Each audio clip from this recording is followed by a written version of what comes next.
So hello students, welcome back to another video. And ये जो video होने वाला है ये आपका यूनिट नंबर 3 होने वाला है बीसीई का। एंड अगर आपने previous video unit number 1 and unit number 1 के unit number 1 and unit number 2 के वन शॉट्स वीडियोस नहीं देखे हैं तो प्लीज़ जाके वॉच करिए। एंड मैंने अपलोड कर दिया। एंड अगर आपको सर्च करने में प्रॉब्लम हो रही है तो इसी वीडियो के लिंक पे, इसी वीडियो के जो डिस्क्रिप्शन पे जो लिंक्स है, मैंने unit number 1 and unit number 2 का जो यूनिट वन शॉट है मैंने मेंशन कर रखा है। तो प्लीज़ डिस्क्रिप्शन को चेक करिए and unit number 1 and unit number 2 के वन शॉट्स को एक्सेस करिए। एंड मैंने फ्री ऑफ कॉस्ट नोट्स भी प्रोवाइड किए आपको unit number 1 and unit number 2 के एंड 3 के। इस वीडियो के जस्ट अपलोड कर दूंगा मैं, ठीक है। सो नाउ अब हमें यूनिट नंबर 3 में पढ़ना क्या है। तो हमें देखो यहाँ पे ऑब्जेक्ट एंड क्लासेस पढ़नी। ऑब्जेक्ट क्या होती है, क्लास क्या होती है, स्कोप रेजोल्यूशन ऑपरेटर क्या होता है, कंस्ट्रक्टर एंड डिस्ट्रक्टर क्या होता है, फ्रेंड फंक्शन क्या होता है, इनहेरिटेंस एंड इसके टाइप्स पढ़ने, पॉलीमॉर्फिज्म क्या होता है, ऑपरेटर ओवरलोडिंग क्या है, function overloading and operator overloading क्या है, एंड वर्चुअल फंक्शन क्या है, and introduction to data structure क्या है। तो हमें यहाँ पे कुल मिला के मतलब 2 to 4, 4 to 6 to 8, 9 टॉपिक्स पढ़ने हैं। एंड 9 टॉपिक्स बहुत आराम से पढ़ाने वाले हैं एंड बहुत इजी टॉपिक्स हैं, आपको एक बारी में समझ में आ जाएंगे, ठीक है।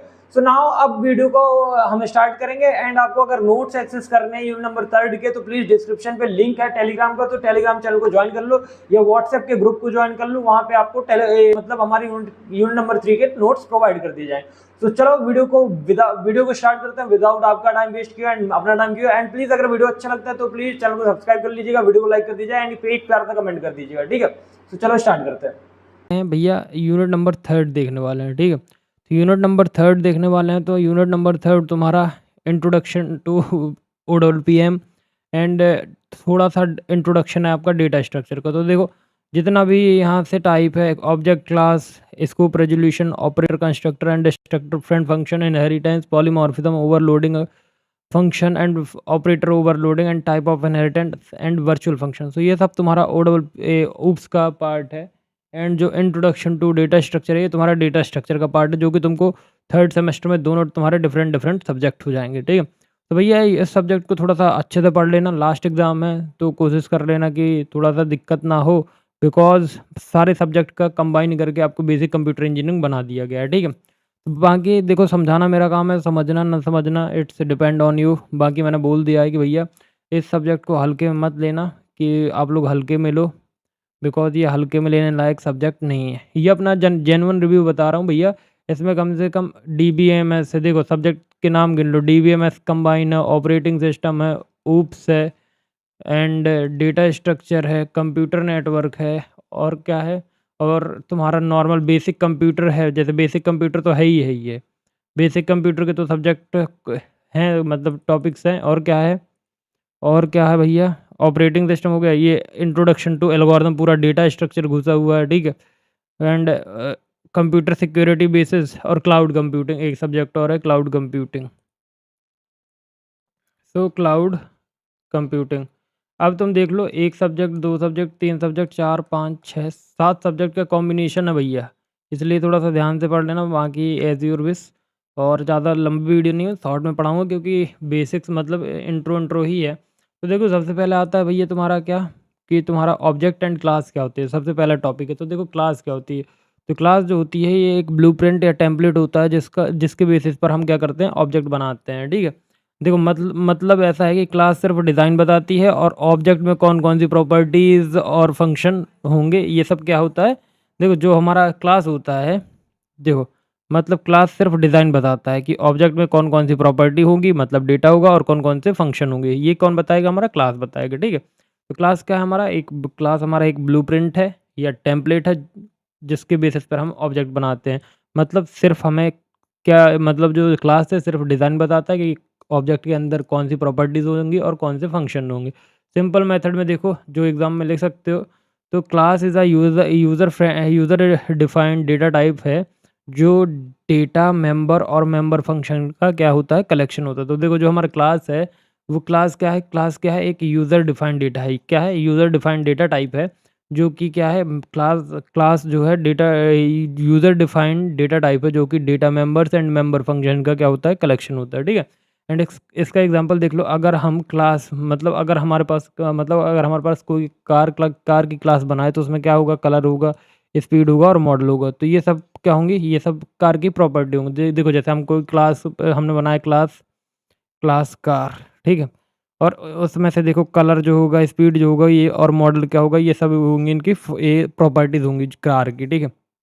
और फंक्शन कौन कौन से हो सकते हैं, तो देखो क्लास में फंक्शन कौन कौन से हो सकता है कि कार हमारी स्टार्ट होगी, कार हमारी क्या होगी, कार हमारी स्टॉप होगी, मतलब चालू होगी, बंद होगी और एक्सीलरेट होगी। तो ये क्या होंगे, ये हमारे हो जाएंगे फंक्शन, क्या हो जाएंगे फंक्शन, और ये हमारे क्या हो जाएंगे प्रॉपर्टी, कार की प्रॉपर्टीज एंड कार के फंक्शन, ठीक है। तो ये होता है तुम्हारा क्लास। तो क्लास तुम बस इतना ध्यान रखो कि क्लास मतलब एक तुम्हारा ब्लूप्रिंट या टेम्पलेट होता है जिसके बेसिस पर तुम क्या बनाओगे, ऑब्जेक्ट बनाओगे। सिर्फ क्लास तुम्हें इतना डिज़ाइन बताता है कि ऑब्जेक्ट के अंदर कौन कौन सी प्रॉपर्टी होंगी, कौन कौन से ये फंक्शन होंगे, बस इतना ही बताएगा। एग्जाम्पल बता दिया मैंने, बस, ठीक है। अब देखो ऑब्जेक्ट क्या है, तो ऑब्जेक्ट क्या होता है, ये ऑब्जेक्ट क्लास का रियल इंस्टेंस होता है। क्या होता है, जो ऑब्जेक्ट होता है वो क्लास का क्या होता है, रियल इंस्टेंस होता है। मतलब क्लास सिर्फ डिज़ाइन है और ऑब्जेक्ट ऑब्जेक्ट उस डिज़ाइन का एक्चुअल इम्प्लीमेंटेशन। देखो ऊपर बताया गया ना, क्लास क्या है, क्लास सिर्फ एक डिज़ाइन होता है, एंड जो ऑब्जेक्ट होता है, ऑब्जेक्ट उस डिज़ाइन का इम्प्लीमेंटेशन पार्ट होता है। आई होप क्लियर है, ठीक है। तो सिंपल लैंग्वेज में समझो कि जो ऑब्जेक्ट मतलब ऑब्जेक्ट क्लास का इंस्टेंस होता है जो मेमोरी में स्पेस लेता है और क्लास के मेंबर का यूज़ करता है। देखो ऑब्जेक्ट क्लास का इंस्टेंस होता है, मान लिया भाई ऑब्जेक्ट क्लास का इंस्टेंस है, जो क्या होता है मेमोरी में क्या लेगा, स्पेस लेता है और क्लास के मेंबर, जो क्लास के मेंबर होंगे उनका यूज़ करेगा। जैसे एक कार क्लास है, ठीक है, कार क्लास है तो रेड स्विफ्ट और ब्लैक BWM, ये दोनों क्या है, ये दोनों ऑब्जेक्ट है, ठीक है। रेड स्विफ्ट और ब्लैक ब्लैक BWM, ठीक है, ये दोनों क्या है, ये दोनों ऑब्जेक्ट हैं, ठीक है। रियल लाइफ एग्जांपल समझो तो सोचो, तो स्टूडेंट एक क्लास है, मान लो भैया एक क्लास क्या है, स्टूडेंट है, ठीक है। क्लास स्टूडेंट, स्टूडेंट एक क्लास है, उसमें नेम है, रोल नंबर है, मार्क्स। अब राहुल और अमन ये दोनों क्या हैं, ये दोनों उस क्लास के क्या हैं, मतलब ये दोनों स्टूडेंट्स क्लास के क्या हैं, ऑब्जेक्ट, ठीक है। तो अब राहुल भी आ सकता है और ये क्या हुए, दोनों ऑब्जेक्ट हो गए, ठीक है। अब डिफरेंस समझ लो क्लास और ऑब्जेक्ट में। तो देखो जो क्लास होता है, क्लास क्या होता है, क्लास हमारा ब्लूप्रिंट होता है और जो ऑब्जेक्ट होता है वो रियल इंस्टेंस होता है। क्लास क्या होता है, ये इसमें मेमोरी एलोकेट नहीं होती, मतलब मेमोरी नहीं मिलती इसमें, ठीक है। और जो ये हमारा क्या है, ये ऑब्जेक्ट है, इसमें ऑब्जेक्ट में मेमोरी एलोकेट हो जाती है, ठीक है। लॉजिकल एंट्री होती है इसमें, इसमें फिजिकल एंट्री होती है। एक बार डिफाइन होता है, क्लास जो होती है वो एक बार डिफाइन होती है और ऑब्जेक्ट मल्टीपल बन सकते हैं, ध्यान रखना, ठीक है। तो ध्यान रखना जो क्लास है, क्लास क्या होती है, क्लास से एक ब्लूप्रिंट होती है और हमारा जो ऑब्जेक्ट है वो एक इंस्टेंस होता है। एंड जो क्लास होती है वो मेमोरी एलोकेट नहीं होती है इसमें, और इस ऑब्जेक्ट में मेमोरी एलोकेट होती है। एंड क्लास में लॉजिकल एंटिटी होती है और ये फिजिकल एंटिटी होती है। एक बार क्लास डिफाइन होती है और मल्टीपल टाइम्स ऑब्जेक्ट बन सकते हैं, ठीक है। अब इम्पॉर्टेंट पॉइंट्स हैं तुम्हारे एग्जाम पॉइंट ऑफ व्यू से, क्या कि भैया एक क्लास से मल्टीपल ऑब्जेक्ट बन सकते हैं। जो हमारी देखो एक क्लास है, सपोज जैसे क्लास स्टूडेंट है तो क्लास स्टूडेंट के मल्टीपल्स ऑब्जेक्ट बन सकते हैं, ठीक है। ऑब्जेक्ट के थ्रू ही क्लास के फंक्शन एक्सेस होता है। जो हमारा ऑब्जेक्ट होता है, ऑब्जेक्ट के थ्रू हम क्लास के फंक्शन को एक्सेस कर सकते हैं। OPP का बेसिक कॉन्सेप्ट क्लास और ऑब्जेक्ट पर डिपेंड करता है। जो ऑब्जेक्ट ओरिएंटेड प्रोग्रामिंग का बेसिक कॉन्सेप्ट क्लास और ऑब्जेक्ट पर डिपेंड करता है, ठीक है। अब आता है स्कोप रेजोल्यूशन ऑपरेटर। तो स्कोप रेजोल्यूशन ऑपरेटर में सिर्फ तुम एक बार रेशियो लगाया, दो बार रेशियो लगाया तो ये तुम्हारा क्या हो जाता है, सिंबल हो जाता है स्कोप रेजोल्यूशन ऑपरेटर का। तो स्कोप रेजोल्यूशन ऑपरेटर होता है क्या, तो ये एक क्या होता है, ये एक स्पेशल ऑपरेटर होता है जो C++ में यूज़ किया जाता है, ठीक है। C++ में यूज़ होता है किसी वेरिएबल फंक्शन या क्लास के एग्जैक्ट स्कोप को आइडेंटिफाई करने के लिए। तो मान लो देखो एक तो इसका सिंबल ये होता है, ठीक है। और ये यूज़ कहाँ होता है, ये यूज़ होता है C++ में यूज़ होता है। कहाँ पर यूज़ होता है, C++ में या तो वेरिएबल में यूज़ होगा, या तो फंक्शन में यूज़ होगा, या तो किसी क्लास के एग्जैक्ट स्कोप को आइडेंटिफाई करने के लिए यूज़ होता है। तो मान लो जब एक नाम है, जैसे एक ही नाम के वेरिएबल्स या फंक्शन अलग अलग जगह पर डिफाइंड होते हैं। सपोज मान लो Rahul, function Rahul and variable मान लो कुछ भी, तो वो सेम नेम के हैं, ठीक है? तब हमें क्या होगा, कन्फ्यूज़न क्रिएट हो सकता है। इसी कन्फ्यूज़न को दूर करने के लिए हम क्या करते हैं, ऑब्जेक्ट स्कोप रेज़ोल्यूशन ऑपरेटर का यूज़ किया जाता है, ठीक है? तो मैं अब समझ में आया, नहीं समझ में आया तो मैं बताता हूँ। जैसे मान लो तुम्हारे घर में 2 बच्चे हैं, मतलब तुम 2 भाई हो, राहुल। एक का नाम राहुल, दूसरे का नाम राहुल, ठीक है? अब घर में तो मतलब एक बुआ का लड़का, एक मामा का लड़का, ठीक है? दोनों राहुल। तो अब बुलाया राहुल को, अब ये पता नहीं है कि राहुल बुआ के भैया को बुलाया है या मामा के लड़के को बुलाया है, तो दोनों में क्या होगा, एक कन्फ्यूज़न हो जाएगा, ठीक है? कि अब जैसे सपोज़ तुमने बोला, "ए राहुल इधर आओ", दोनों राहुल आ सकते हैं, कोई भी ना आए, उसको लगे कि इसको बुलाया, उसको लगे इसको बुलाया, ठीक है? क्या पता दोनों आ जाएँ। तो अब इसी प्रॉब्लम को मतलब अब क्या होगा, इनमें कन्फ्यूज़न है दोनों में किसको बुलाएँ, तो हम क्या कर सकते हैं कि स्कोप रेज़ोल्यूशन लगा देंगे, मतलब एक ऑपरेटर का यूज़ करेंगे कि भैया ये मतलब ऐसा करके, तो ये स्कोप रेज़ोल्यूशन आ जाएगा, तो ये है इसका कॉन्सेप्ट। तो स्कोप रेज़ोल्यूशन क्या होता है? स्कोप रेज़ोल्यूशन ऑपरेटर एक ऑपरेटर है जो आइडेंटिफ़ायर है। किसी कौन से आइडेंटिफ़ायर? मतलब किसी आइडेंटिफ़ायर के स्कोप को क्लियरली स्पेसिफ़ाई करने के लिए यूज़ होता है, ताकि कंपाइलर को पता चले कि कौन-सा मेंबर एक्सेस करना है। तो देखो जो भैया स्कोप रेज़ोल्यूशन है, ये कुछ नहीं है, सिर्फ़ इतना है कि भैया सेम नाम के 2 बंदे हैं और कंपाइलर को हमारे प्रॉब्लम होती है कि कौन से मेंबर को एक्सेस करना है, इसी चीज़ को हम हटाने के लिए स्कोप रेज़ोल्यूशन ऑपरेटर का यूज़ करते हैं। तो एक बार डेफ़िनिशन बता रहा हूँ, ध्यान से सुन लेना। देखो, स्कोप रेज़ोल्यूशन ऑपरेटर एक ऑपरेटर है जो किसी आइडेंटिफ़ायर क्या होते हैं? वेरिएबल, फ़ंक्शन या क्लास मेंबर के स्कोप को क्लियरली स्पेसिफ़ाई करने के लिए यूज़ होते हैं, ताकि कंपाइलर को पता चले कि कौन-सा मेंबर हमें एक्सेस करना है। बस इतना है तुम्हारा स्कोप रेज़ोल्यूशन ऑपरेटर। अब आता है भैया स्कोप क्या होता है? तो भैया स्कोप का मतलब होता है किसी भी वेरिएबल या फ़ंक्शन की विज़िबिलिटी, यानी वो प्रोग्राम के किसी पार्ट में एक्सेसिबल है कि नहीं है। तो देखो, स्कोप मतलब क्या होता है कि हमारे पास मतलब हम किसी वेरिएबल या फंक्शन की विजिबिलिटी, किसकी? वेरिएबल या फंक्शन की विजिबिलिटी, यानी वो प्रोग्राम के किस पार्ट में एक्सेसिबल है। स्कोप मेनली 3 टाइप का होता है। कौन-कौन सा? लोकल स्कोप, ग्लोबल स्कोप और क्लास स्कोप। 3 प्रकार का होता है, लोकल, ग्लोबल, क्लास। तो स्कोप रेज़ोल्यूशन ऑपरेटर इन सब में से डिफरेंस क्लियर करता है। तो जो देखो, जो स्कोप रेज़ोल्यूशन ऑपरेटर है, इन सब में क्या करता है, वो डिफ़रेंस क्लियर करता है कि क्या डिफ़रेंस है, ठीक है? अब स्कोप रेज़ोल्यूशन का ऑपरेटर का यूज़ कैसा होता है, मतलब इसका मेन यूज़ कैसे करते हैं? तो देखो, ग्लोबल में हम कैसे यूज़ करते हैं? तो ग्लोबल में क्या करते हैं, ग्लोबल वेरिएबल को एक्सेस करना। हम कैसे करते हैं ग्लोबल वेरिएबल को एक्सेस? तो अगर लोकल और ग्लोबल वेरिएबल का नाम सेम है, मतलब मान लो लोकल वेरिएबल है आयुष एंड ग्लोबल वेरिएबल भी आयुष है, ठीक है? तो हम क्या करेंगे, scope resolution operator global variable को एक्सेस करने में हेल्प करता है। इससे प्रोग्राम में एम्बिग्यूटी खत्म हो जाती है। देखो, मान लो कि अगर लोकल और ग्लोबल जो हैं, ग्लोबल वेरिएबल का नाम सेम हो, तो जो हमारा स्कोप रेज़ोल्यूशन है, वो scope resolution operator global variable को एक्सेस करने में क्या करेगा, हेल्प करता है, ठीक है? इससे हमारे प्रोग्राम की एम्बिग्यूटी खत्म हो जाती है, ठीक है? अब आता है क्लास के बाहर मेंबर फंक्शन एक्सेस करना। देखो, यहाँ पे हम किसको एक्सेस कर रहे थे, ग्लोबल वेरिएबल को, तो इसने ग्लोबल वाले को एक्सेस किया। जैसे ग्लोबल आयुष है, तो ग्लोबल आयुष वेरिएबल को इसने एक्सेस किया, बट इसने किसको छोड़ दिया, जो हमारा लोकल वेरिएबल है उस छोड़ दिया, क्योंकि हम यहाँ पे ग्लोबल वेरिएबल को एक्सेस कर रहे हैं। उसको पता है, जो हमारा मतलब कंपाइलर है, उसको पता है कि मेरे को किसको एक्सेस करना है, किसको एक्सेस नहीं करना, तो वो ग्लोबल वेरिएबल को एक्सेस करेगा। एंड हमने यहाँ पे स्कोप रेज़ोल्यूशन का भी ऑपरेटर का यूज़ किया, तो स्कोप रेज़ोल्यूशन को पता है कि भैया मेरे को ग्लोबल वेरिएबल को एक्सेस करना है, ठीक है? अब आता है क्लास के बाहर। अब हमें क्लास के बाहर मेंबर फंक्शन क्या करना है, डिफाइन करना। जब किसी क्लास के अंदर सिर्फ फंक्शन डिक्लेयर किया जाता है और उसकी डेफिनेशन क्लास के बाहर लिखी जाती है, तब स्कोप रेज़ोल्यूशन ऑपरेटर का यूज़ होता है।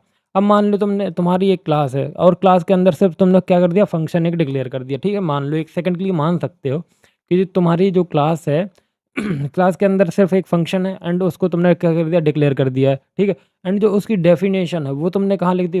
डेफिनेशन मान लो तुमने क्लास के बाहर लिख दी है। देखो, जैसे मान लो क्लास क्लास आयुष, ठीक है?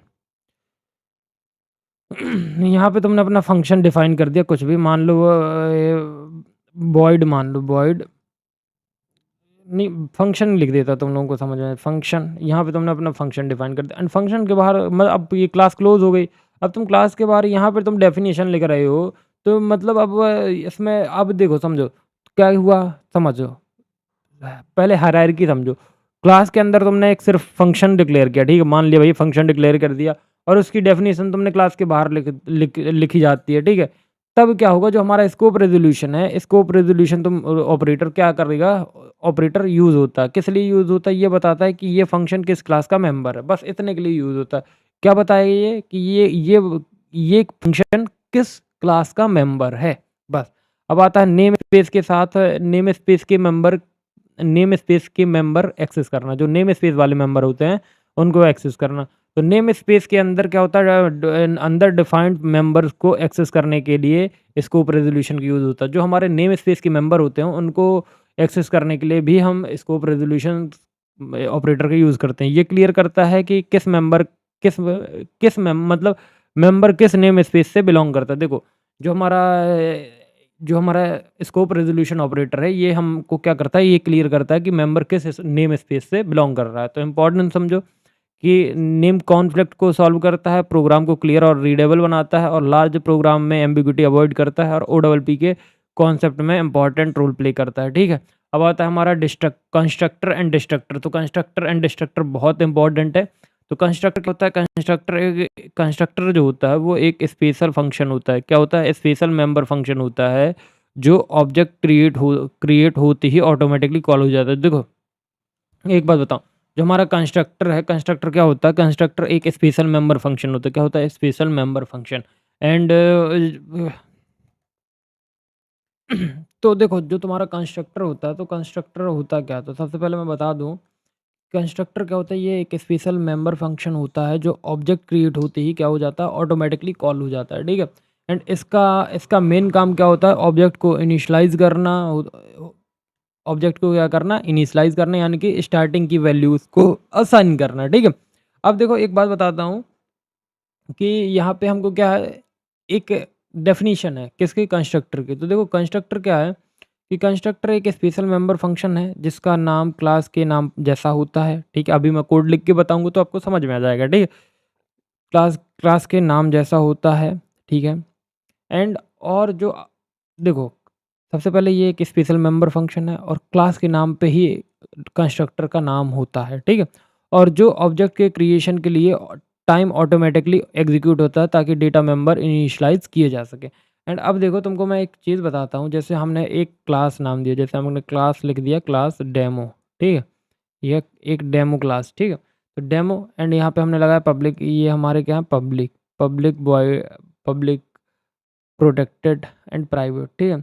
अब हमने क्या किया, अब हमारा देखो कंस्ट्रक्टर क्या होगा, तो कंस्ट्रक्टर यहाँ पे होगा demo, bracket open close, curly braces open, and यहाँ पे लिख दो सी आउट। मतलब देखो, सी प्लस प्लस के लिए बता रहा हूँ, तो सी आउट यूज़ करते हैं। तो सी आउट में क्या करेंगे? Constructor called. देखो, मैं इसको एक अच्छे से लिख देता हूँ कि तुम लोग अगर मतलब तुम लोग लिख सको, तो मतलब एग्ज़ाम में भी लिख सको। तो देखो, सबसे पहले क्या यूज़ करोगे, ठीक है? तो देखो क्या होता है कि सबसे पहले देखो, मान लो हैशटैग इंक्लूड, क्या? इंक्लूड, एंड पेन चेंज कर लो, पेन थोड़ा सा मोटा चल रहा है। आयो स्ट्रीम, क्या? आयो स्ट्रीम, ठीक है? तो ये तुम्हारा सी प्लस प्लस का एक मैं कोड लिख रहा हूँ। And using using name space STD. यहाँ पे भैया नेम स्पेस मतलब स्पेस मत लिख देना, ये नेम स्पेस लिखना है, ये name space STD and colon, ठीक है? फिर इसके बाद तुम एक क्लास बनाओगे, एक क्लास बना दो कार, ठीक है? क्लास कार बना दी तुमने, ठीक है? अब यहाँ पे कुछ कर दो, पब्लिक कर दो, मतलब जितने भी हम चीज़ें करेंगे वो सब पब्लिक होनी चाहिए, ठीक है? पब्लिक, प्राइवेट, प्रोटेक्टेड, तुम कुछ भी कर सकते हो। अब यहाँ पे देखो, कार, और ये हमारा क्या हुआ? कंस्ट्रक्टर, यहाँ पे हम कॉल करेंगे सी आउट, यहाँ पे लिख दो क्या प्रिंट कराना है हमें, जैसे प्रिंट कराना आयुष, ठीक है? बट यहाँ पे कंस्ट्रक्टर तुम्हारा कॉल हो रहा है जहाँ पे मैंने आयुष लिखा है, ठीक है? और वो बड़ा है, कंस्ट्रक्टर कोड थोड़ा सा बड़ा पड़ जाएगा लिखने को, इसलिए मैं क्या नहीं कर रहा हूँ, लिख नहीं रहा हूँ, ठीक है? ये हो गया तुम्हारा पूरा, ये क्लास हो गया। या देखो, अभी पहले मैं पूरा कोड लिख दूँ, अरे भाई, ये तुम्हारा क्या हो गया? ये यहाँ से तुम्हारा क्लास हो गया, ठीक है? और यहाँ से तुम्हारा ये कंस्ट्रक्टर हो गया, ठीक।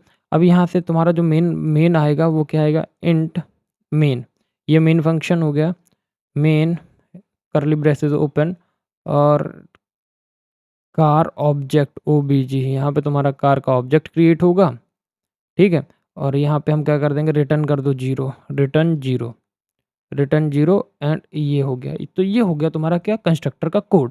तुम्हारा कंस्ट्रक्टर कहाँ पे बन रहा है, तुम्हारा कंस्ट्रक्टर यहाँ पे बन रहा है इतने में, एंड यहाँ पे तुम्हारा जो येलो लाइन है ये तुम्हारा मेन फंक्शन है, एंड यहाँ पे तुम्हारा मेन कोड है, एंड यहाँ पे तुम्हारा ऑब्जेक्ट बन रहा है कार का, ठीक है। अब मैं बात करता हूँ ठीक है। तो ये तुम्हारा कंस्ट्रक्टर का कोड हो गया। अब देखो कंस्ट्रक्टर, अब मेन चीज़, अब थ्योरी पे आओ। तो देखो कंस्ट्रक्टर आया, इतना कोड लिख दोगे सफिशिएंट रहेगा। तो देखो इसका जो नाम होता है क्लास के नाम जैसा होता है, ये ऑटोमेटिकली कॉल होता है। इसका रिटर्न टाइप नहीं होता है, देखो इसमें कोई रिटर्न टाइप नहीं है, इवन वॉइड भी नहीं होता, ठीक है। एक क्लास में मल्टीपल कंस्ट्रक्टर हो सकते हैं, जिसको क्या बोला जाता है, ओवरलोडिंग पॉसिबल। अब देखो there are various type of constructor. तो पहला कंस्ट्रक्टर है डिफ़ॉल्ट कंस्ट्रक्टर, जो बिना पैरामीटर के होता है, ये इसमें कोई पैरामीटर नहीं होते हैं, एंड ये बिना पैरामीटर के होता है। एक होता है पैरामीटराइज्ड कंस्ट्रक्टर, जो आर्ग्यूमेंट एक्सेप्ट करता है और वैल्यू इनिशियलाइज करने के लिए यूज़ होता है, ठीक है। एक होता है कॉपी कंस्ट्रक्टर, जो एक ऑब्जेक्ट की वैल्यू दूसरे ऑब्जेक्ट में क्या करता है, कॉपी करता है। तो तुम्हारे 3 कंस्ट्रक्टर होते हैं, जो मैंने बनाया है वो डिफ़ॉल्ट कंस्ट्रक्टर है, parameterised constructor and copy constructor. Parameterised क्या करता है, आर्गुमेंट को एक्सेप्ट करता है एंड वैल्यू को इनिशियलाइज करने में हेल्प करता है। एंड कॉपी कंस्ट्रक्टर क्या करता है, कॉपी कंस्ट्रक्टर एक ऑब्जेक्ट की वैल्यू दूसरे ऑब्जेक्ट में कॉपी करता है। आई होप इतना तुमको क्लियर हो गया। एंड नाउ अब हम बढ़ते हैं कि डिस्ट्रक्टर क्या होता है। तो डिस्ट्रक्टर, देखो डिस्ट्रक्टर क्या होता है, डिस्ट्रक्टर भी एक स्पेशल टाइप का क्या होता है, फंक्शंस होता है, मेंबर फंक्शन होता है, जो ऑब्जेक्ट के डिस्ट्रॉय होते वक्त क्या होता है, ऑटोमेटिकली कॉल होता है। जैसे देखो ऑब्जेक्ट बनाओगे, मतलब देखो ये ऑब्जेक्ट डिस्ट्रॉय होते वक्त ऑटोमेटिकली कॉल होता है। जब तुम्हारा ऑब्जेक्ट डिस्ट्रॉय हो रहा होगा तो डिस्ट्रक्टर कॉल होता है। इसका मेन काम होता है मेमोरी रिलीज करना या क्लीन अप करना, ठीक है, क्लीन अप करना होता है, ठीक है। डेफिनेशन क्या है, डिस्ट्रक्टर एक स्पेशल मेंबर फंक्शन है जो ऑब्जेक्ट के डिस्ट्रॉय होने पर ऑटोमेटिकली एग्जीक्यूट होता है और एलोकेट रिसोर्सेज को क्या करता है, फ्री करता है, ठीक है। डिस्ट्रक्टर की इंपॉर्टेंट प्रॉपर्टी क्या है, डिस्ट्रक्टर की इंपॉर्टेंट है कि इसका नेम भी क्लास के नेम जैसा होता है, बस इसके नेम के आगे क्या लग जाता है, टिल्टेड साइन लग जाता है। क्या लग जाता है, टिल्टेड साइन लग जाता है, ठीक है। तो देखो मैं एक चीज़ बताऊं तुमको, यहाँ पे अगर तुम मान लो ये एक कोड लिखा है एंड तुमने car tilted sign car same to same see out और ये आयुष लिख दिया, ठीक है, और ये ओपन कर दिया, तो ये तुम्हारा किसका हो जाएगा, ये तुम्हारा डिस्ट्रक्टर हो गया, ठीक है। तो ये डिस्ट्रक्टर हो गया, ठीक है। तो देखो ये भी ऑटोमेटिकली कॉल होता है, इसका कोई रिटर्न टाइम नहीं होता। एक क्लास में सिर्फ एक ही डिस्ट्रक्टर होता है। देखो एक क्लास में एक ही डिस्ट्रक्टर होता है, बट एक क्लास में मल्टीपल कंस्ट्रक्टर हो सकते हैं। इसमें पैरामीटराइज्ड नहीं होते, इसमें कोई पैरामीटराइज्ड नहीं होता, ठीक है। अब देखो कंस्ट्रक्टर एंड डिस्ट्रक्टर में हमें क्या समझना है, डिफरेंस समझना है। तो कंस्ट्रक्टर क्या होता है और डिस्ट्रक्टर क्या होता है। जो कंस्ट्रक्टर होता है मतलब ये ऑब्जेक्ट क्रिएट होने पर कॉल होता है, और डिस्ट्रक्टर जो होता है वो ऑब्जेक्ट डिस्ट्रॉय होने पर कॉल होता है। कंस्ट्रक्टर इनिशियलाइजेशन करता है और डिस्ट्रक्टर मेमोरी को फ्री करता है। कंस्ट्रक्टर मल्टीपल हो सकते हैं, डिस्ट्रक्टर सिर्फ एक होता है, और ओवरलोडिंग पॉसिबल है, इसमें ओवरलोडिंग पॉसिबल नहीं है, ठीक है। अब आता है इंपॉर्टेंस इन OPP। तो देखो जो कंस्ट्रक्टर है, कंस्ट्रक्टर ऑब्जेक्ट को रेडी स्टेट में लाता है। क्या करता है कंस्ट्रक्टर जो होता है, कंस्ट्रक्टर क्या करता है, ऑब्जेक्ट को रेडी स्टेट में लाता है। एंड जो डिस्ट्रक्टर होता है वो डिस्ट्रक्टर तरीके से क्या करता है, रिलीज करता है। एंड मेमोरी मैनेजमेंट में सिर्फ मैनेजर मेमोरी में इंपॉर्टेंट रोल प्ले करता है, और सिक्योर और एफिशिएंट प्रोग्रामिंग के लिए क्या होता है, ज़रूरी होता है, ठीक है। एंड नाउ अब मैं आपको बता देता हूँ कि फ्रेंड फंक्शन तुम्हारा नेक्स्ट टॉपिक है। तो फ्रेंड फंक्शन होता क्या, तो नॉर्मली क्लास के प्राइवेट और प्रोटेक्टेड मेंबर को डायरेक्टली आउटसाइड एक्सेस नहीं किया जा सकता। सपोज मान लो कि कोई क्लास है एंड उसके जो प्राइवेट या प्रोटेक्टेड मेंबर हैं उनको डायरेक्टली हम आउटसाइड एक्सेस नहीं कर सकते, लेकिन कभी कभी हम किसी भी एक्सटर्नल फंक्शन को क्लास के प्राइवेट डेटा तक एक्सेस देना पड़ता है। इस पर्पज़ के लिए हम क्या बोलते हैं, फ्रेंड फंक्शन का यूज़ किया जाता है, ठीक है। मान लो कि आपका एक क्लास है, ठीक है, क्लास के जो प्राइवेट और प्रोटेक्टेड मेंबर हैं हम उनको डायरेक्टली एक्सेस नहीं कर सकते, ये ध्यान रखना, ठीक है। लेकिन हम कभी-कभी क्या करते हैं, कभी-कभी हम किसी एक्सटर्नल फंक्शन को क्लास के प्राइवेट डेटा तक एक्सेस देना पड़ता है। देखो मान लो अगर हमने कभी किसी एक्सटर्नल फंक्शन को प्राइवेट डेटा का एक्सेस दे दिया, तो इस पर्पज़ के लिए हमने क्या बनाया है, फ्रेंड फंक्शन बनाया है। फ्रेंड फंक्शन का यूज़ किया जाता है। अब देखो फ्रेंड फंक्शन मतलब एक ऐसा फंक्शन होता है जो क्लास का मेंबर नहीं होता, लेकिन उसे क्लास के प्राइवेट और प्रोटेक्टेड मेंबर को एक्सेस करने की परमिशन दी जाती है, ठीक है? समझ रहे हो? तो देखो, तो जो फ्रेंड फंक्शन होता है, वो एक ऐसा फंक्शन होता है जो क्लास का मेंबर नहीं होता, बट क्लास के प्राइवेट और प्रोटेक्टेड मेंबर को एक्सेस करने की परमिशन दी जाती है उसको, ठीक है? तो ये तुम्हारा फ्रेंड फंक्शन है, ठीक है? अब आता है अब आता है इम्पोर्टेंट पॉइंट। अब मान लो जैसे मैं तुम्हें एक चीज़ बता दूँ, जैसे ए, बी और 3 लोग हैं, ए, बी, सी दोस्त हैं, तो मतलब ए बी का दोस्त है और बी सी का दोस्त है। तो भैया तुम ये समझो कि अगर जैसे तुमने बी को कोई बात शेयर की, उसने तुम्हारी बात सी को शेयर कर दी, ठीक है? और अब तो तुम्हारे सामने सी आया, तो तुमको तो लगेगा कि भैया सी को तो कुछ नहीं मालूम है मेरे बारे में, बट सी को तो तुम्हारे बारे में सब मालूम है, तो मतलब तुम्हारी प्राइवेट चीज़ें हैं एंड तो बाकी अब तुम समझ सकते हो मैं क्या समझाना चाह रहा हूँ, ठीक है? अब आता है इम्पोर्टेंट पॉइंट, ये क्लास का मेंबर फंक्शन नहीं होता, ये क्लास का मेंबर फंक्शन नहीं होता। जैसे तुम्हारा डायरेक्ट दोस्ती नहीं है सी से, बी के थ्रू दोस्ती हुई है, तुम्हारी सी से डायरेक्ट दोस्ती नहीं है, तो ये क्लास का मेंबर फंक्शन नहीं है। इसको क्लास के अंदर फ्रेंड कीवर्ड से डिक्लेयर नहीं किया जाता है, ओके? ये प्राइवेट और प्रोटेक्टेड डेटा एक्सेस कर सकता है। ये प्राइवेट जो सी है हमारा, वो सी जो है वो प्राइवेट एंड प्रोटेक्टेड डेटा को एक्सेस कर सकता है, ठीक है? एंड अब बात करते हैं क्या, इसको ऑब्जेक्ट के थ्रू कॉल नहीं किया जाता। जो हमारा ये फ्रेंड फंक्शन है, इसको ऑब्जेक्ट के थ्रू क्या नहीं किया जाता है, ऑब्जेक्ट के थ्रू एक्सेस नहीं किया जाता या कॉल नहीं किया जा सकता, ठीक है? अब आता है ये इनकैप्सुलेशन को पार्सली ब्रेक करता है। किसको ब्रेक? इनकैप्सुलेशन को पार्सली ब्रेक करता है। अब आता है फ्रेंड फंक्शन की नीड क्या है? तो देखो फ्रेंड फंक्शन की हमें ज़रूरत क्या है? तो कभी-कभी 2 या ज़्यादा क्लासेस के बीच में डेटा शेयर करना होता है, तो हमें इसकी ज़रूरत पड़ती है, या फिर कोई एक्सटर्नल फंक्शन को प्राइवेट डेटा एक्सेस करना ज़रूरी होता है, तब इसका यूज़ होता है। तब फ्रेंड फंक्शन का हम यूज़ कर सकते हैं। 2 केसेस में हम यूज़ करते हैं, जब मतलब कभी-कभी 2 या 2 से ज़्यादा क्लासेस के बीच में डेटा शेयर करना, तब हम यूज़ कर सकते हैं, या फिर किसी एक्सटर्नल फंक्शन को प्राइवेट डेटा एक्सेस करना बहुत ज़्यादा ज़रूरी है, तब हम इसका यूज़ करते हैं, ठीक है?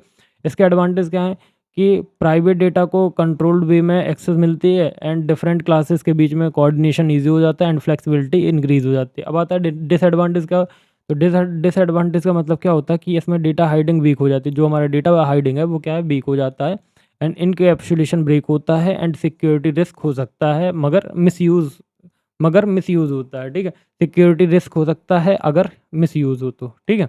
अब आता है इनहेरिटेंस। तो इनहेरिटेंस क्या है? इनहेरिटेंस ऑब्जेक्ट ओरिएंटेड प्रोग्रामिंग का एक इम्पॉर्टेंट कॉन्सेप्ट है, जिसमें हम एक क्लास दूसरी क्लास के प्रॉपर्टीज़ और फंक्शन को इनहेरिट करते हैं, ठीक है?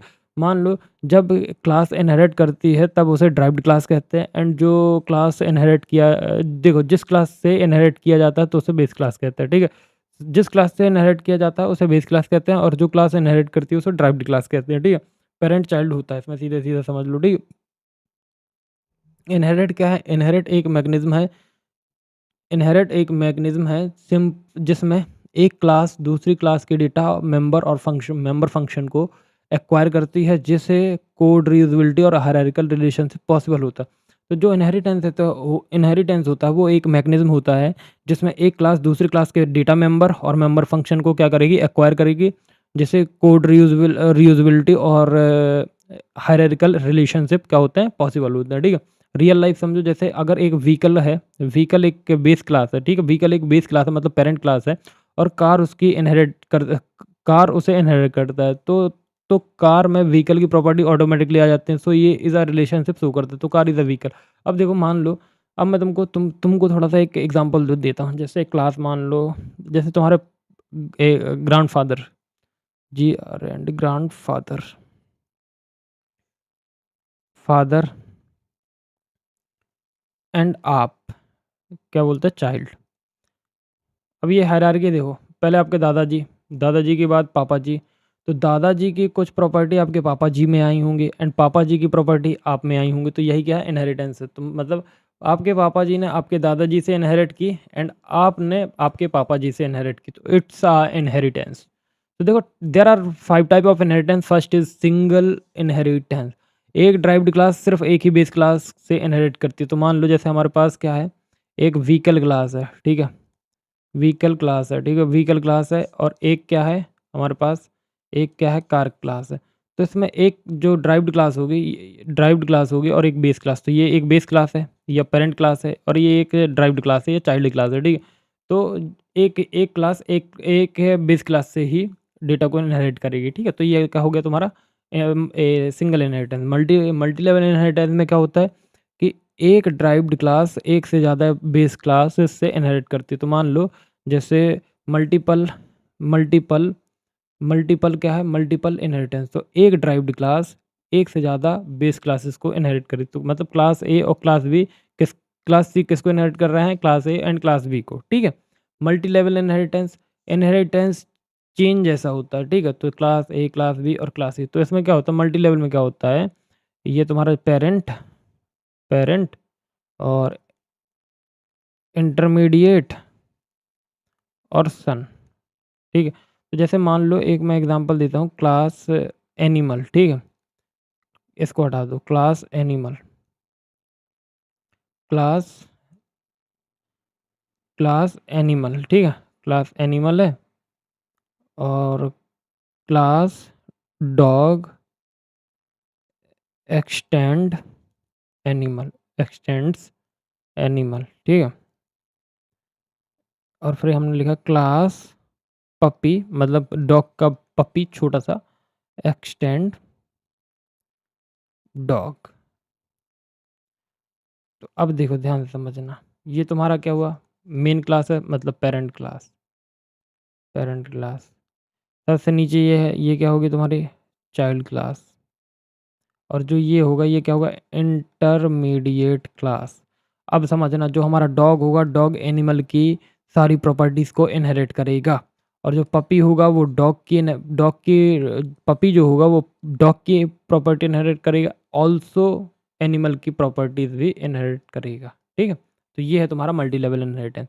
अब आता है हायरार्किकल इनहेरिटेंस। तो हायरार्किकल इनहेरिटेंस में क्या होता है कि इसमें एक बेस क्लास होती है और मल्टीपल ड्राइव्ड क्लास होती है। मल्टीपल ड्राइव्ड क्लास बनती हैं, क्या होती हैं, एक बेस क्लास हो गई तुम्हारी और मल्टीपल क्या हो गई, बेस क्लास। अब देखो जैसे हमारे पास एक व्हीकल पेरेंट क्लास है, ठीक है? व्हीकल पेरेंट क्लास है एंड व्हीकल से कार भी बन सकता है, देखो कार भी बन सकता है और बाइक भी बन सकता है और बस भी बन सकता है। तो देखो एक पेरेंट क्लास होगी, मतलब एक बेस क्लास होगी और मल्टीपल ड्राइव्ड क्लास होंगे, ठीक है? नाउ अब हम आगे बढ़ते हैं किसमें, हाइब्रिड इनहेरिटेंस। तो जो हाइब्रिड इनहेरिटेंस होता है ये डिफरेंट टाइप का कॉम्बिनेशन होता है, मतलब मान लो डिफरेंट टाइप के इनहेरिटेंस का कॉम्बिनेशन होता है। जैसे ऊपर 4 इनहेरिटेंस पढ़े हमने, single inheritance, multiple inheritance, multi level inheritance and hierarchical inheritance. तो ये सबका क्या होता है, कॉम्बिनेशन। तो जैसे सिंगल इनहेरिटेंस प्लस मल्टीपल का मिक्स, तो ये क्या होगा, हाइब्रिड होगा। अब आता है एडवांटेज क्या है इसके, कोड रीयूजेबिलिटी यूज़ हो तो code reusability, time saving and easy maintenance होता है एंड लॉजिकल स्ट्रक्चर देता है, ठीक है? एंड नाउ हम डिसएडवांटेज देखेंगे। तो डिसएडवांटेज क्या है, कॉम्प्लेक्सिटी इंक्रीज होती है एंड कॉम्प्लेक्सिटी इंक्रीज होती है, टाइट कपलिंग हो सकता है और डिबगिंग में डिफ़िकल्ट होता है, ठीक है? क्या होता है, डिबगिंग में डिफ़िकल्ट होता है। अब आता है भैया एक इम्पॉर्टेंट टॉपिक, पॉलीमॉर्फिज़म। तो पॉलीमॉर्फिज़म क्या होता है, तो पॉलीमॉर्फिज़म का मतलब होता है मैनी फॉर्म्स। तो देखो पॉलीमॉर्फिज़म क्या है, मैनी फॉर्म्स। इसका मतलब क्या होता है, मैनी फॉर्म्स। तो देखो जो ऑब्जेक्ट ओरिएंटेड प्रोग्रामिंग है, इसमें इसका मतलब होता है कि ओपीएम में इसका मतलब होता है कि एक फ़ंक्शन या ऑपरेटर अलग-अलग सिचुएशन में डिफरेंट तरीके से कैसे बिहेव करेगा। देखो जो पॉलीमॉर्फिज़म है, पॉलीमॉर्फिज़म इज़ जस्ट कि हमारे पास 2 अलग-अलग सिचुएशन है एंड उसमें हम कैसे क्या बिहेव करते हैं, ठीक है? इसी को हम क्या बोलते हैं, पॉलीमॉर्फिज़म बोलते हैं, ठीक है? तो देखो सिंपल वर्ड में बोलूँ तो एक नाम और मल्टीपल काम, तो ये होता है, ठीक है? समझ रहे हो? तो पॉलीमॉर्फिज्म इज़ जस्ट लाइक एक नाम मल्टीपल काम, ठीक है? अब आता है पॉलीमॉर्फिज्म की डेफिनेशन। पॉलीमॉर्फिज्म OPP का एक कॉन्सेप्ट है जिसमें एक फंक्शन या मेथड डिफरेंट फॉर्म में बिहेव करता है सिचुएशन के अकॉर्डिंग। तो मतलब तुम्हारे पास मतलब मान लो कि तुम्हारे पास क्या है, एक एक जिसमें एक ही फंक्शन या एक मेथड डिफरेंट सिचुएशन में डिफरेंट बिहेव करेगा, बस इतना है, ठीक है? Type of polymorphism, so there are 2 type of polymorphism. First is compile time polymorphism and second is run time polymorphism देख लीजिए, रन टाइम तो इसको स्टैटिक कंपाइल टाइम को स्टैटिक बोला जाता है एंड रन टाइम को क्या बोला जाता है, डायनेमिक बोला जाता है। तो कंपाइल टाइम पॉलीमॉर्फिज्म क्या होता है, ये कंपाइल टाइम पर डिसाइड करता है, मतलब जब कंपाइल टाइम होता है, मतलब जब हमारा कोड कंपाइल हो रहा होता है तब कंपाइल टाइम पॉलीमॉर्फिज्म मतलब रनिंग में आता है, ठीक है। तो ये कंपाइल टाइम पर डिसाइड होता है, ठीक है। एंड इसमें क्या होता है, सेम फंक्शन नेम नाम डिफरेंट पैरामीटर के साथ यूज़ होते हैं। तो मान सपोज हमारे पास है हमारे पास 3 फंक्शन आयुष पर डिफरेंट पैरामीटर, एक डेटा साइंस ब्रांच का, एक कंप्यूटर साइंस ब्रांच का, एक सीएसबीएस का है। तो हमारे जो सारे फंक्शन हैं, सारे फंक्शन क्या हैं, देखो यहाँ पे सेम फंक्शन नेम है बट इसमें पैरामीटर डिफरेंट है, तो हम इनका यूज़ कर सकते हैं। जैसे इसके टाइप क्या है, फंक्शन ओवरलोडिंग। तो फंक्शन ओवरलोडिंग मतलब एक ही क्लास में सेम फंक्शन नाम बट पैरामीटर डिफरेंट। तो जैसे फंक्शन हमारे 3 फंक्शन आयुष हैं बट इनके जो पैरामीटर हैं, मतलब इनकी जो ब्रांच है वो डिफरेंट है, तो ये क्या हो जाएगा, फंक्शन ओवरलोडिंग होगा, ठीक है। एंड ऑपरेटर ओवरलोडिंग क्या होती है, तो ऑपरेटर ओवरलोडिंग मतलब ऑपरेटर को कस्टम बिहेव देना, क्या देना, कस्टम बिहेव देना, तो ये होता है तुम्हारा ऑपरेटर ओवरलोडिंग। तो operator overloading and function overloading तुमको समझ में आ गया होगा। And compile time polymorphism, it's also known as static polymorphism. And ये कंपाइल टाइम पर डिसाइड करता है, कहाँ पर डिसाइड करेगा, जब आपका कोड कंपाइल हो रहा होगा। अब आता है रन टाइम पॉलीमॉर्फिज्म। तो run time polymorphism is also known as dynamic polymorphism. ये क्या होता है, तो ये प्रोग्राम रन होने पर डिसाइड होगा। देखो जो हमारा स्टैटिक है, स्टैटिक पॉलीमॉर्फिज्म, वो कंपाइल टाइम पे डिसाइड होता है, बट जो रन टाइम पॉलीमॉर्फिज्म है, ये जब हमारा प्रोग्राम रन हो रहा होता है तब ये डिसाइड होता है। मतलब इसमें फंक्शन ओवरराइडिंग यूज होती है। Function overriding it means derived class base class के फंक्शन को अपने तरीके से क्या करेगा, रीडिफाइन करेगा। जो हमारी ड्राइव्ड क्लास होगी, ड्राइव्ड क्लास बेस क्लास को मतलब ड्राइव्ड क्लास जो होगी वो बेस क्लास के फंक्शन को अपने तरीके से क्या करेगा, रीडिफाइन करेगा। उसको हम क्या बोलते हैं, वही फंक्शन ओवरराइडिंग। एंड जो हमारा रन टाइम पॉलीमॉर्फिज्म है, ये कब डिसाइड होगा, ये डिसाइड होता है हमारा कब, जब हमारा प्रोग्राम रन टाइम पर डिसाइड होगा, ठीक है। अब आता है रियल लाइफ एग्जांपल। सोचो एक फंक्शन है शेप, ठीक है। सर्किल का एरिया अलग होगा, रेक्टेंगल का एरिया अलग होगा, तो मतलब फंक्शन नेम सेम है, फंक्शन नेम क्या है, शेप है, एंड फंक्शन नेम सेम है, बिहेवियर डिफरेंट है, तो यही पॉलीमॉर्फिज्म होता है, ठीक है।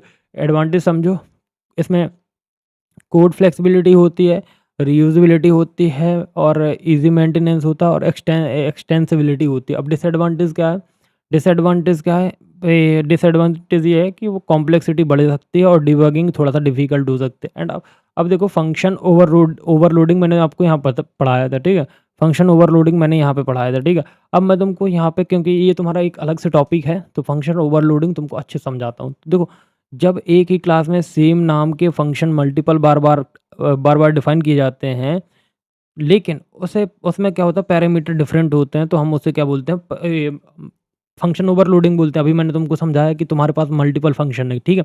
मल्टीपल फंक्शन इट मीन्स जैसे मल्टीपल मतलब मल्टीपल फंक्शन है सेम नाम के, जैसे आयुष, एंड उनमें जो पैरामीटर मतलब उसमें जो पैरामीटर हैं उसके डिफरेंट है, जैसे उसकी ब्रांच अलग है, रोल नंबर अलग है, एंड अदर चीज़ें अलग है, तो वो सब पैरामीटर्स के अलग है, बट फंक्शन का नेम सेम है, आयुष, ठीक है। तो ये क्या होगा, तुम्हारा फंक्शन ओवरलोडिंग होगा, मतलब फंक्शन का नाम सेम रहेगा बट आर्ग्यूमेंट चेंज होते रहेंगे, ठीक है। क्या होते रहेंगे, आर्गुमेंट चेंज होते रहेंगे। डेफिनेशन समझो, फंक्शन ओवरलोडिंग क्या है, एक कंपाइल टाइम पॉलीमॉर्फिज्म है जिसमें एक फंक्शन नाम को डिफरेंट पैरामीटर के साथ क्या किया जाता है, डिफाइन किया जाता है। तो यहाँ पे क्या होता है, जो फंक्शन ओवरलोडिंग होती है, एक टाइम मतलब ये कंपाइल टाइम पॉलीमॉर्फिज्म है जिसमें एक ही फंक्शन के बहुत सारे नाम, देखो जैसे एक फंक्शन है, ठीक है। एक ही क्लास में सेम फंक्शन नाम हो सकते हैं बट इसमें पैरामीटर डिफरेंट होते हैं। तो सेम फंक्शन हो सकते हैं बट इसके पैरामीटर डिफरेंट होते हैं, ठीक है। अब आता है इंपॉर्टेंट पॉइंट, क्या फंक्शन का नाम सेम होता है, पैरामीटर या टाइप में डिफरेंट होता है, रिटर्न टाइप से ओवरलोडिंग डिसाइड नहीं होता है, एंड ये कंपाइल टाइम पर डिसाइड होता है। तो जो हमारा मेथड नहीं, फंक्शन ओवरलोडिंग है, ये क्या होता है, ये रिटर्न टाइप से ओवरलोडिंग डिसाइड नहीं होती है, और ये कंपाइल टाइम पर होता है, ठीक है। कंपाइल टाइम पर डिसाइड होता है। जैसे मान लो एग्जांपल है, अगर ऐड नाम का फंक्शन है, ठीक है, ऐड नाम का फंक्शन है, तो 2 नंबर ऐड करो या 3 नंबर ऐड करो, तो नाम सेम है लेकिन कहाँ सिचुएशन के हिसाब से अलग अलग हो रहा है। एक में 2 नंबर को ऐड कर रहा है, एक में 3 नंबर को ऐड कर रहा है।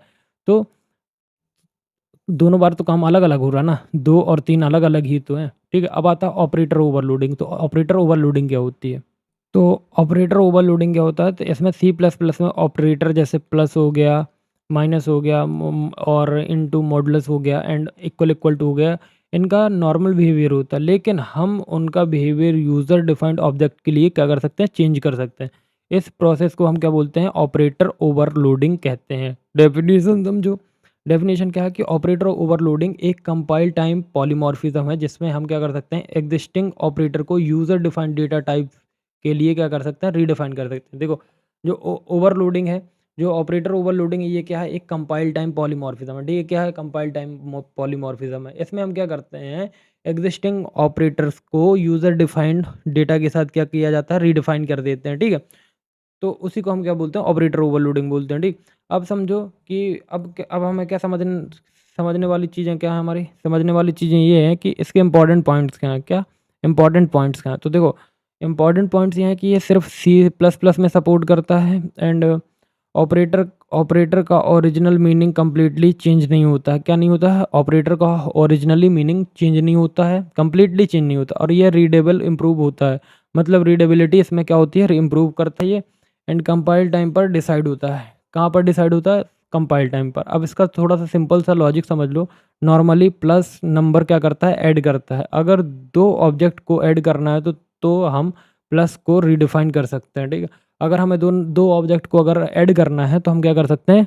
हमारे प्लस को रीडिफाइन कर सकते हैं। अब इसमें डिफरेंस समझ लो कि डिफरेंस बिटवीन फंक्शन और ये function overloading and operator overloading. तो देखो, जो फंक्शन ओवरलोडिंग है, फंक्शन एंड ऑपरेटर ओवरलोडिंग, तो जो फंक्शन ओवरलोडिंग है उसमें क्या होता है? फंक्शन नेम सेम रहते हैं। ठीक है, और ऑपरेटर ओवरलोडिंग में ऑपरेटर सेम रहते हैं। इसमें पैरामीटर चेंज होते हैं, इसमें ऑपरेटर का बिहेवियर चेंज होता है, इसमें मल्टीपल वर्जन पॉसिबल है, इसमें यूज़र डिफाइंड टाइप के लिए रीडिफाइन किया जाता है, इसमें कंपाइल टाइम पर पॉलीमॉर्फिज्म होता है और ये कंपाइल टाइम पर होता है। ठीक है, तो ये तुम्हारा function overloading and operator overloading यहीं खत्म होता है। अब आता है तुम्हारा वर्चुअल फंक्शन। तो वर्चुअल फंक्शन क्या है भैया तुम्हारा? तो वर्चुअल फंक्शन क्या है? वर्चुअल फंक्शन का use run time polymorphism achieve करने के लिए होता है। किस लिए होता है? रन टाइम पॉलीमॉर्फिज्म को अचीव करने के लिए। जब बेस क्लास का पॉइंटर ड्राइव्ड क्लास का के ऑब्जेक्ट को रेफर करता है, तब कौन सा फंक्शन कॉल होगा, ये रन टाइम पर डिसाइड किया जाता है। ठीक है, देखो, जब हम बेस क्लास के पॉइंटर को क्या करेंगे? ड्राइव्ड क्लास के ऑब्जेक्ट को रेफर करते हैं, तब कौन सा फंक्शन कॉल होगा, ये कौन डिसाइड करेगा? रन टाइम पर डिसाइड होता है।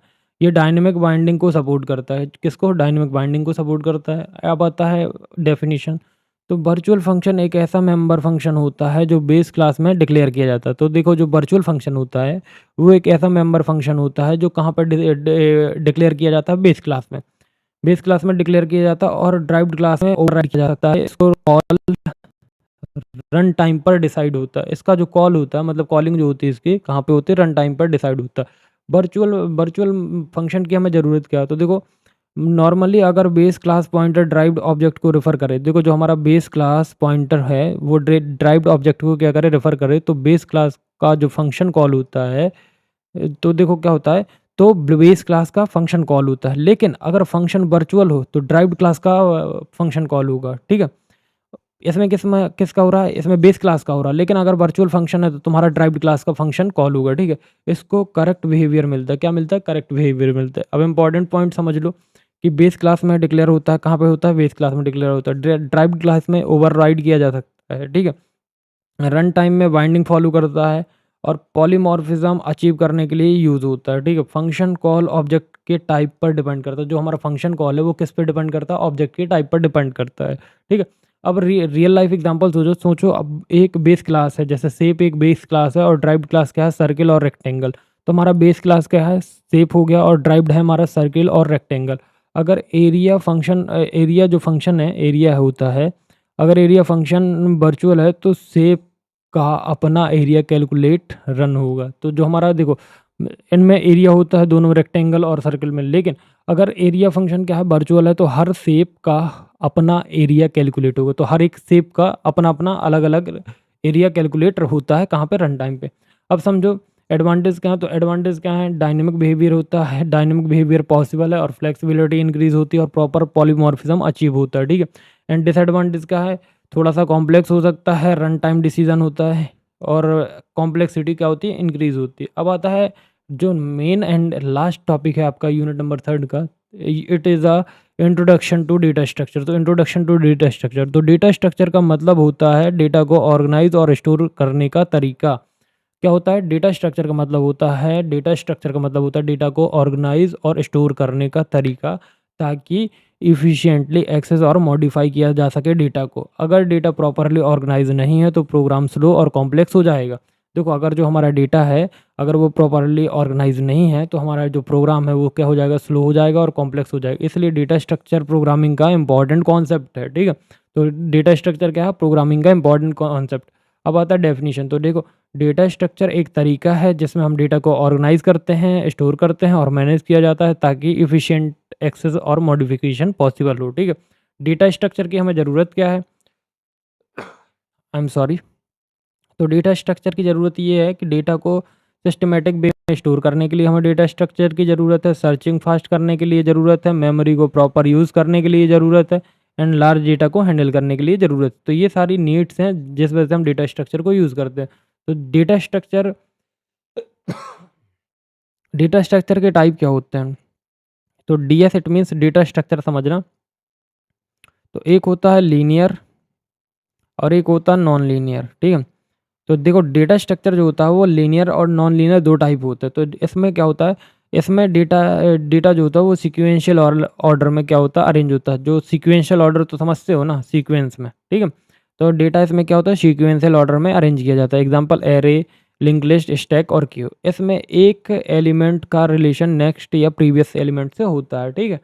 तो देखो, मैं तुमको बता दूं लीनियर और नॉन लीनियर। तो लीनियर के कितने टाइप हैं, यहाँ पे देखो, एरे, ये मतलब एग्जांपल हैं, तो मतलब ये इसके टाइप है सभी, मतलब link list, stack, Q and ये सब, ठीक है। तो अब समझो लीनियर डेटा स्ट्रक्चर हो। अब नॉन लीनियर डेटा स्ट्रक्चर, तो इसमें डेटा हायरार्की या नेटवर्क फॉर्म में अरेंज होता है, ठीक है। जो नॉन लीनियर है उसमें डेटा हायरार्किकल या नेटवर्क फॉर्म में रिप्रेजेंट किया जाता है या अरेंज होता है। जैसे हमारा हो गया ग्राफ या ट्री, इसमें एक एलिमेंट मल्टीपल एलिमेंट से कनेक्टेड हो सकता है, ठीक है ना। इसका क्लासिफिकेशन देखो, प्रिमिटिव डेटा टाइप क्या होता है, प्रिमिटिव डेटा टाइप जो होता है क्लासिफिकेशन में, बेसिक डेटा टाइप होते हैं। जैसे इंट हो गया, फ्लोट हो गया, कैरेक्टर हो गया, ये सब तुम्हारे क्या प्रिमिटिव डेटा टाइप है। नॉन प्रिमिटिव क्या होते हैं, कॉम्प्लेक्स स्ट्रक्चर, जैसे एरे हो गया, स्टैक हो गया, ट्री हो गया, ये तुम्हारे क्या है, नॉन प्रिमिटिव डेटा स्ट्रक्चर। तो ये क्लासिफिकेशन हो गया। क्लासिफिकेशन क्या है, primitive data structure and non primitive data structure. अब एडवांटेज क्या है, इफिशिएंट डेटा मैनेजमेंट होता है और फास्ट सर्चिंग और सॉर्टिंग होती है, बेटर मेमोरी का यूटिलाइजेशन होता है एंड प्रोग्राम परफॉर्मेंस क्या होती है, इंप्रूव हो जाता है। तो ये तुम्हारा क्या है, ये तुम्हारा यूनिट नंबर फर्स्ट, मतलब यूनिट नंबर 3 यहीं पे ख़त्म हो जाता है। एंड ये मैंने सारी चीज़ें आई होप तुमको समझा दी हैं। आई होप तुमको बहुत अच्छे तरीके से समझ में आ गई होंगी। एंड अब तुमको नोट्स अगर चाहिए हैं तो नोट्स कैसे लोगे, तो मैं बता दूं कि चैनल को सब्सक्राइब कर लेना। पहले तो चैनल को सब्सक्राइब कर लेना एंड चैनल पे तुमको क्या मिलेगा, चैनल पे तुमको इसी वीडियो के डिस्क्रिप्शन पे तुमको लिंक मिल जाएगा। सो प्लीज़ टेलीग्राम को ज्वाइन कर लेना। तो टेलीग्राम में मैं तुमको ये सारे नोट्स दे दूंगा, ठीक है। सो आई होप आपने वीडियो नंबर 3 मतलब यूनिट नंबर 3 का वीडियो नंबर 3 देख लिया है। एंड यहाँ पे हमने बहुत अच्छे से पढ़ाया है एंड इसके नोट्स आपको टेलीग्राम पे मिल जाएंगे। So please Telegram and WhatsApp group को एक्सेस करिए, लिंक डिस्क्रिप्शन में है। अगर आपने हमारी पुरानी वीडियोस नहीं देखी है, यूनिट नंबर 2 का 1 शॉट एंड फर्स्ट का 1 शॉट, तो प्लीज़ जाके उसको भी एक्सेस करिए। बाकी all the best for examination. मिलते हैं यूनिट नंबर 4 के साथ। So thank you for watching and all the best for examination.